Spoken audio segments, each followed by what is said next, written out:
amafisiko fa tsy ekenay raha olona tsy malagasy zay efa nanarony zoom-pireneny mamalagasy azy no candidat ho filoham-pireneny izay fototry ny olana rehetra ny fandraisako azy an'izao fandroana amin'ny asako zao.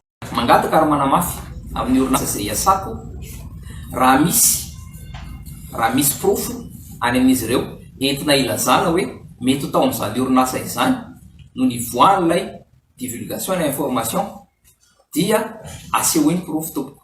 Fa izaho dia nanaprofo tamin'izy ireo fa tsy misy idiran'ny orinasa ny politika zay ataoko. Manarak'izay, efa nisy ihany koa ny audit interne na fitsirihana tao anatiny natao tamin'ny dossier ny client zay verina fa hoe nangalana information rehefa nijerena nefa ny historique iray manontolo tsy nahitana na inona ary tsy nisy pentana tamin'ny anarako tao anatiny zay zavatra zay. Ary ny magaga dia misy ankizy tsy manatsiny anankitelo andro maro be taty aoriana dia nahazo sazy ihany koa satria nahita ny vaovao dia sendra mba nijery an'ilay dossier dia nosaziana ireo ankizy anankitelo ireo angatako anareo mpanao gazety mba hanadiady ihany koa makasika an'izay. Manarak'izany eo amin'le fiampangana anankiray eo amin'le hoe fiasako ao anatin'ny orinasa io zany amiko dia altération des faits réels. Zay ny fandraisako azy zany hoe fanovana na ihany koa fanamboarana ny zava-nisy marina satria nisy ampandray anjara tao anatiny io adevitra io nilaza manao hoe ianao milaza nitsikera ny zoom-pireneny ny filoha satria voaresaka tao anatin'ny fandarana io hoe izahay atao anatin'ny antoko politika madio ary ny tenako dia tsy manaiky no hoe olona nanary ny zoom-pireneny mamalagasy azy ary olona tsy malagasy ho candidat filoham-pirenena dia niraisin'le mpandray anjara tao anaty adevitra le izy hoe ianao mitsikera frantsay ianao tsy tia frantsay kanefa ianao miasa ao amin'le orinasa zay tsotonono ianao ary dia chef d'escale ny orinasa io teo zany no tsy maintsy nanitsy ho iaho satria raha tsy nahitsiko izay zavatra zay dia amin'ny teny frantsay dia hoe usurpation de fonction no natao satria ny tenako iaho dia tsy chef d'escale fa mpiasa madinika ao amin'ny orinasa zay lazainao io. Teo ny fototra ny fiampangana faharoa ny fitenenako hoe mpiasa madinika hony dia manaika zany fa mpiasa madinika ilay orinasa ka noho izany dia amin'ny anaran'ilay orinasa koa no mipetrahanao teo ka noho izany dia voasazy ianao satria amin'ny anaran'ny orinasa no anaovanao politika. Laviko zany zay satria amiko dia hoe modification en mal na altération des faits réels no natao tao anatina zay zavatra zay. Eto ary dia fanontaniana no apetrako. Misy fanontaniana maromaro napetrakay tao anatin'ilay entretien préalable au licenciement tamin'ny talata.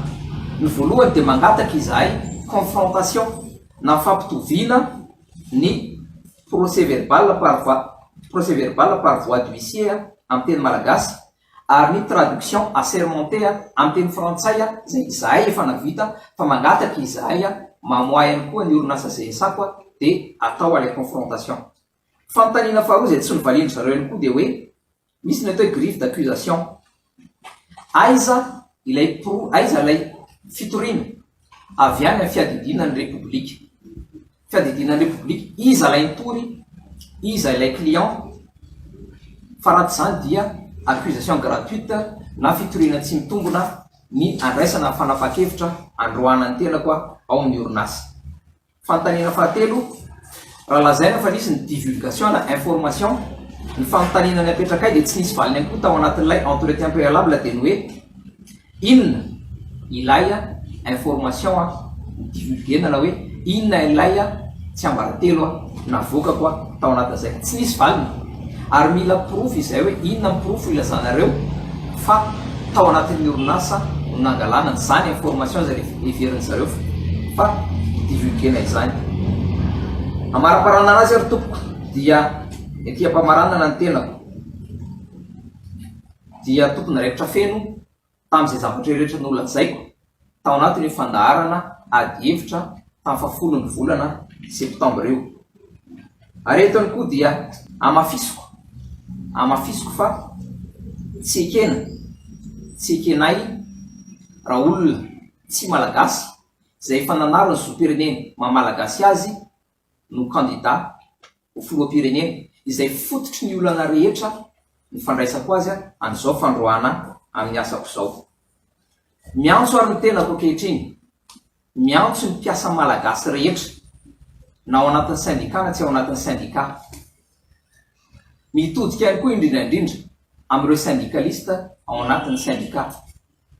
Miantso an'ireo mpiasa izay mahatsapa antso-jay na fampiorona na fandrahonana na ataon'ny orinasa io na ataony avy any ivelany. Eto ihany koa ny tenako amin'ny mahafolony antoko politika madio dia mampitandrina sahady fa izao ny zava-misy rehefa ny fitondrana tsy mahazaka ady hevitra ka dia mitondra tsindry amin'ny fandroananao any amin'ny asanao. Averiko mazava tsara, azo ny fitondrana atao ve no manao tsindry any amin'ny orinasa izay iasana noho ny ady hevitra politika. Fanontaniana ny apetraka tompoko. Farany, raha nisy ny tsinety nataoko tao anatin'ny orinasa dia vonona ny tenako tompoko andray ny sazy aradrariny izay hita ny orinasa fa homendrika an'izany hoe tsy mety nataoko izany. Saingy kosa miankina amin'ny inspection du travail ny lasako amin'ny tontolon'ny asa sy ny hoaviko amin'ny tontolon'ny asa. Matoky ny fahendren'ny inspection du travail ary matoky fa hitsara amin'ny alalan'ny feo fieritreretana madio sy mangarahara ny inspection du travail satria raha ny fahafantaranay azy dia fa lasa any amin'ny inspection du travail ilay dossier. Farany dia tena miantso ny mpanao politika rehetra ny tenako, miantso ny antoko politika rehetra, miantso an'ireo candidat 12. Eto ny tenako dia milaza sy manambara fa tolona iraisana ny fitakianay antoko politika madio iny amin'ny hoe tsy mety aminay ary tsy ekenay raha ho candidat ho filoham-pirenena izay olona efa nanarany zoam-pirenena maha-malagasy azy. Tsy hanono nanarana tompoko fa dia amafisiko faran'izany fa tsy mety aminay izay candidat tsy malagasy intsony ho candidat filoham-pirenena. Mankasitraka tompoko lahy, mankatelo tompoko vavy, sotra tompoko.